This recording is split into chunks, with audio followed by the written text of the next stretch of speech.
Raider Nation, what's going on? I'm Mitchell Renz, host of the Raiders Report. And coming up here on today's show, we're going to talk about some reports around Penix potentially going off the board at 13 and who the Raiders could take if they end up taking him at 13 and round 2 at 44. Wouldn't be able to do today's show, though, if it wasn't for our awesome sponsor, 8 Sleep. And if anybody out there is legitimately struggling sleeping, I got the trick for you. Go to 8sleep.com/chatsports. That link's going to be available to y'all down in the comments and down in the description of today's show. So coming up here on the Raiders Report, I got 10 players that the Raiders could target in round 2 at pick 44. If the reports are true from Vic Tafur that the Las Vegas Raiders are eyeing Penix at pick number 13, to me, let's say we're in this hypothetical world that we live in because we talk about round 1 picks all the time.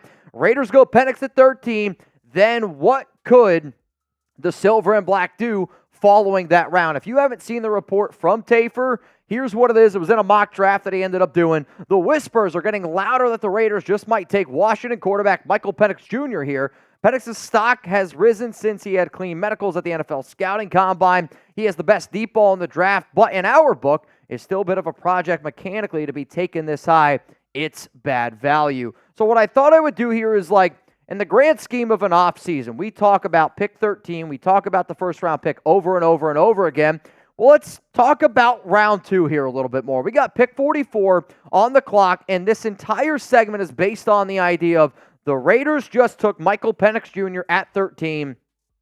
What should the Raiders do in round 2? To make sure that you never miss any draft videos that we drop, I want you to hit that subscribe button. It does help out Chugs and I a lot. I know a lot of times people always ask, Mitch, how can I support the channel? The biggest way you can support the channel is by subscribing and watching. And if you know a Raider fan that also enjoys listening to content, tell them to subscribe. I want to continue to grow this family. I want to get to 168,000 subscribers before the NFL draft. And people that I know are always here, always rocking with me are the Noti Gang. People that are subscribed, people that have turned on that notification bell, people that take pride in themselves to be in those comments early. Because when I drop a video, those are the people that I always see because I'm there on YouTube dropping that video. So to Dan, Take Flight, Anthony, Song, and Caleb, seriously, from the bottom of my heart, I appreciate the hell out of each and every one of y'all. So let's look at some of these Raiders draft needs right now because to me, I would say based on right now, the Raiders' biggest draft needs are you got to find a quarterback, offensive tackle, corner, offensive guard, wide receiver, and a linebacker. Now, this is obviously based on right now. This is not based on if the Raiders draft Penix. If the Raiders end up drafting Penix, well then everything just, you move it up one spot. When we started this show, I really wanted to create an idea of how could I get more interactive with people that, I can't see. I talk to a camera right here. That's all it is. That and Chugs, which, Chugs is sometimes really just tries to get underneath my skin. But what is the Raiders' biggest draft need right now? He's smiling like, oh, tell me. What's the Raiders' biggest draft need right now? I just told you what I think the Raiders' biggest need is. And if you decide to go with Penix at 13, does that change your outlook on what you're going to potentially do? This is going to be the pinned comment on today's show. So please scroll on down and give me your answer. So coming up here on the show, we got 10 players that the Raiders could potentially pick here at number 44 if they do decide to go Penix at 13. I will admit that these are ranked from 10 down to 1, and the only way that these players were able to make my list is I ran 10 mock drafts. I ran them on PFN, PFF, and ESPN's new mock draft tool, okay? And if that player was not available to me at least 50% of the time, 5 out of 10 for you math nerds out there, then they were not allowed to make my list. Coming in here at number 10 of targets at pick 44, I think this one might surprise some people. Braden Fiske, the defensive tackle from Florida State, because let's face it, defensive tackle's not really a big-time need for this organization. But here's the one thing that I know. That Tom Telesco, that this organization believes in building in the trenches. And based on how much money you're seeing some of these defensive tackles get on the market, what if the Raiders say, cool, we're going to roll with John Jenkins, Adam Butler for another year. We got Christian Wilkins. Then we're going to draft Fiske, and then we're going to let him be an absolute dog after those guys leave the following seasons. And now you have a cheap defensive tackle paired with Christian Wilkins, Max Crosby, and then maybe a Tyree Wilson. He was one of the biggest winners from the NFL Combine. Dude gives 110% on every single snap, and he just always finds himself near the football. He can get after the quarterback. He can protect the run. The other reason why that I am putting him on this list, Max Crosby gave a shout-out to 2 players at the press conference on Monday. One of those was Braden Fiske, and simply was just like, that guy is a dog. And I know that Antonio Pierce wants to bring more people like Fiske who match that tenacity that, like, we got to be in there first. We got to be the last people to leave. And Braden Fiske does that. And if Max Crosby's already saying this guy's name, I do think the Raiders might at least listen to it. Let's go to number 9 here on our list. It's Chris Braswell, the edge from from Alabama. And Braswell was a very intriguing player who has already had a lot of experience with Raiders defensive line coach Rob Leonard. Rob Leonard was coaching him up at the Senior Bowl, and obviously those two had the opportunity to work together a little bit. But also on top of that, I do think he could be this like edge linebacker hybrid at the next level. Like, he's got really good burst to get off the line and go get a quarterback, and this could be another player where it's like, you know, there might be a situation. We talk all the time, oh, let's extend Malcolm Koonce. What if Koonce wants a lot of money? And then you bring in Braswell here. You let him learn behind Koonce for a season, and then that's a cheaper edge rusher that you can get. The fact that also Braswell spoke so highly of Rob Leonard at the NFL Combine, on top of Leonard's connection with him from the Senior Bowl, you add all of those things together, and all I'm saying is it's just somebody to keep in mind. Before we get into the top 8 players that I think the Raiders could potentially target, at pick number 44, if they go with Michael Penix Jr. at 13, I'll tell you who they are, but I got to give a shout-out to today's sponsor. And I love me some 8 Sleep, the high-tech solution to your age-old sleeping issues. 8 Sleep's Pod 3 cover slips right over your mattress, bringing heating and cooling tech that keeps you comfortable and sleeping deeper for a better, more restful night. I love 8 Sleep because it has totally stopped my night sweats. I like to snuggle with my dog, Chuck, but my man is like a heater, and thanks to 8 Sleep, I don't wake up sweating and get a better night's sleep. The pod cover will improve your sleep by automatically adjusting your bed's temperature based on your individual needs. The cover can be added to any bed sheet and allows you and your partner to cool or warm your side of the bed as low as 55 degrees and up to 110 degrees. In addition to keeping you at the perfect temperature all night, the pod also tracks your sleep and health metrics. On average, pod users see their sleep quality improve by 32% after just a month on the pod. So Nation, what are you waiting for? Go to 8sleep.com/chatsports and get $200 off plus free shipping on the pod cover. Buy 8 Sleep. Invest in the rest you deserve with the 8 Sleep pod. Here we go, number 8 on my list. It is TJ Tampa. And if anybody down there in Tampa is sweating in their bed, then you definitely need to get started with our sponsor here, 8 Sleep. Tampa to me is a corner that I like. I will admit I do not love him. This is somebody that I would like for the Raiders to try to get in the 3rd round, but I'll be real, I don't see him falling to round 3. So because of that, I have him on this board here, where I kind of have him as like a prospect ranked in the 50s somewhere. Physical corner, got long arms, huge hands, and uses that to his advantage when he presses. And if the Raiders take him, he can be that press corner that you're looking for. He's got okay burst. I will say, does appear to lack true top-end speed to probably be able to handle some of these top receivers if you are legitimately going to be the number 1 corner on this team. He is an outside corner only, and he does struggle against quick receivers. So if you're Patrick Graham, if you're Antonio Pierce, if you're this defense, you do got to figure out a way to make sure that he's in these right situations. And luckily, you got a Nate Hobbs, you got a Jack Jones, a Marcus Epps, you got somebody also on the back end like a Trevon Merrick. The Raiders have the right pieces, but I will say Tampa on our defense, I do think he can have a lot of success because I anticipate that we're going to be able to bring 4 and get a lot of pressure on the QB. Let's go to number 7 here for my targets at pick 44. It's Edgerrin Cooper, linebacker from Texas A&M. My notes on Edgerrin Cooper are that this dude is just an absolute freak of a human nature, and I actually think that he might be a better edge rusher than just a pure linebacker at the next level. He's a physical player. He's got elite top-end speed and burst to really get after the quarterback, and it's really fun to watch him play. My favorite thing about him is I think he's one of the best QB spies that I've seen coming out of college. So if you want to be able to say, okay, we're going to bring 4, we're going to drop 6, and then Edgerrin Cooper, your job is to make sure that Patrick Mahomes doesn't pick up first downs. That's a pretty damn valuable option for the Silver and Black. He loves to hit stick guys, which does make him miss, like anybody that ever played Madden or a college football game, and you and your buddies are playing and you're going to try to hit the hit stick, you miss sometimes because you're going for that big hit. That ends up what happening with Cooper, but because of his athletic ability, I would love to see him with Antonio Pierce, with Patrick Graham, pick 44. I know it's not the biggest need, but he's a hell of a player, and out of all these guys, he might be the one dude that I say might ends up going round 1. Let's go to number 6 here, offensive guard Christian Haynes from UConn. And this one, I'll be real, is probably based on a little bit more of a need based on where I think he ends up going. I don't know if he's a top 50 prospect, but I will say that he's probably the best true right guard in this year's draft. What do I mean by that? There are some offensive tackle prospects that some people think might get kicked into right guard or guard in general.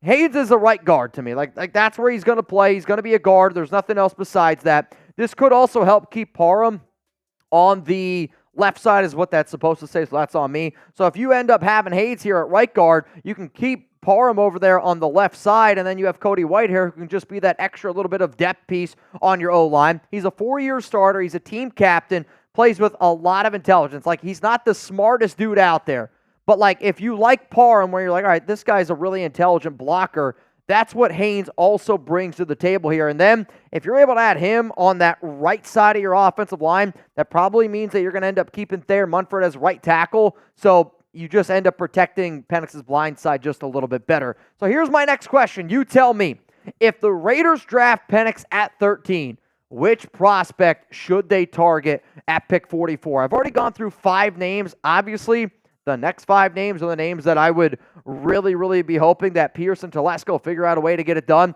But this show's about all of y'all. If the Raiders draft Penix at 13, who should they target at pick 44? Let's go to pick 5 here. It's Peyton Wilson, linebacker from NC State. And this is another dude that I do think could go in round 1. He's had a lot of unlucky history, I guess, with his ACLs, his knees. But just like Penix, if the Raiders end up taking Michael Penix Jr. because the concern is the medical. Well, I would say if you take Penix in round 1, you're not concerned about the medical.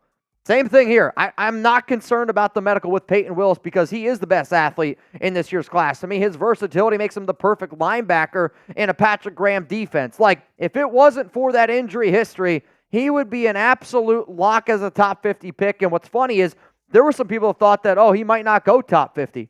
I'm going to bet my house that he ends up going top 50 now because of what he's able to do, the leadership that he brings, his ability to get after the football. Peyton Wilson is a dog, and all the numbers indicate that. Like, you don't find many guys that are 6'4", 240 pounds, that can run a 4.4, 340, that can also tackle the way that he does, the way that he can cover. Like, this is an opportunity where you put him out on the field with Robert Spillane, with Divine Diablo, with a Luke Masterson, okay? Wilson's going to be him and Spillane. Those are your top 2 linebackers. That also then helps you potentially say goodbye to Divine Diablo in the offseason. Helps Luke Masterson a little bit more. And I'm a sucker for wanting to put AP, Peyton Wilson, and Patrick Graham together. But let's get into the show where, to me, this is where it really starts to get interesting. Coming in here at number 4, I got Ennis Rakestraw, the corner from Missouri. And Rakestraw might not be a great fit with a lot of other teams out there. Because of the way he plays, he will be a great fit with the silver and black. He is a highly competitive player,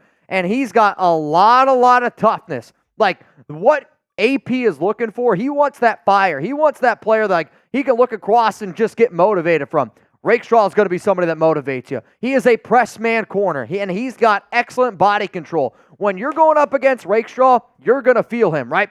And if you're bringing 4 like the Raiders are going to bring a lot of 4 with their front 4 that they're going to have, Rakestraw is going to have success because he's going to get up on players, and they're not going to be able to get off the line of scrimmage all that easily, and then that's going to convert to potentially more turnovers. I will admit, if you want somebody that's got more versatility, it's not your guy. He's not great in zone, and he does get handsy with speedy receivers, which is one of the reasons why I do think that he's just always up so close to the line and really trying to jam guys up there. At 6 foot, 190 pounds, from Dallas, Texas, maybe we can get him here on the show. But Ennis Rakestraw, to me, is a very good cornerback that in the right system, with this team, this swagger, you put him and Jack Jones on the field together, man, oh man, that's a lot of swagger. Let's go to number 3 here on my list. It is Cooper Beebe, the offensive guard from Kansas State. Now, a lot of people that I talk to, they really like Beebe. They see him being a top 40 pick. Actually, one scout that I talked to said because he was so reliable at Kansas State and because a lot of NFL teams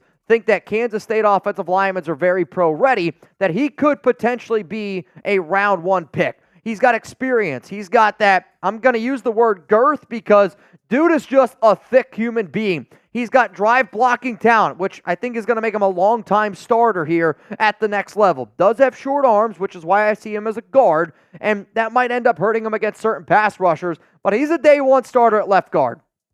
Day one starter at left guard. You have Colton Miller, Cooper Beebe, Andre James, Dylan Parham, Thayer Munford.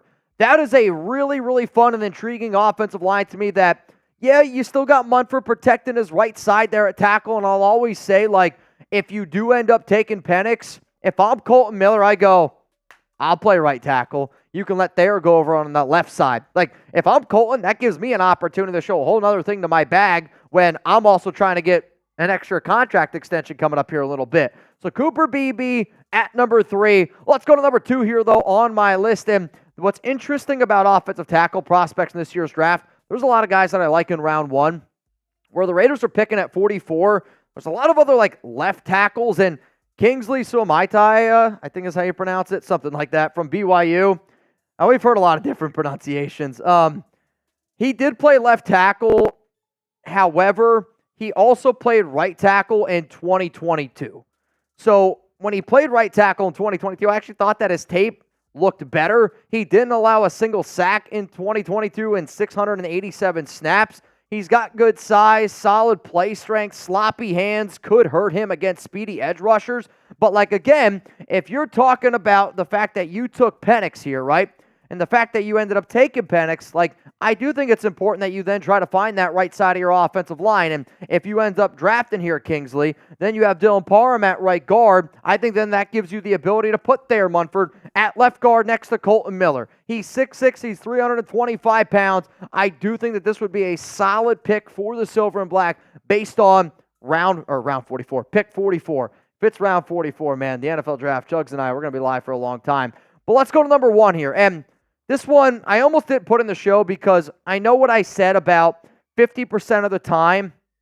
I don't think Kool-Aid McKinstry is going to be here at 44. And however, though, based on the mock drafts that I did, he was available 5 out of the 10 times, and it was the best value out there. If the Raiders draft ended up going Michael Penix Jr., Kool-Aid McKinstry, the next player that I'm targeting at 77 would be Roger Rosengarten, the offensive tackle, the right tackle for Penix the year before. And if I'm Antonio Pierce and I'm Tom Telesco, and if I come out of my draft with those top 3 players, I like where I'm at a lot. He has confidence to play on an island. And if you're going to be in a Antonio Pierce defense and they want you to be a priority at cornerback 1, you need to have the confidence to play on an island. I know a lot of people say they do, but the tape shows that with Kool-Aid. And we talk so highly about Terrion Arnold.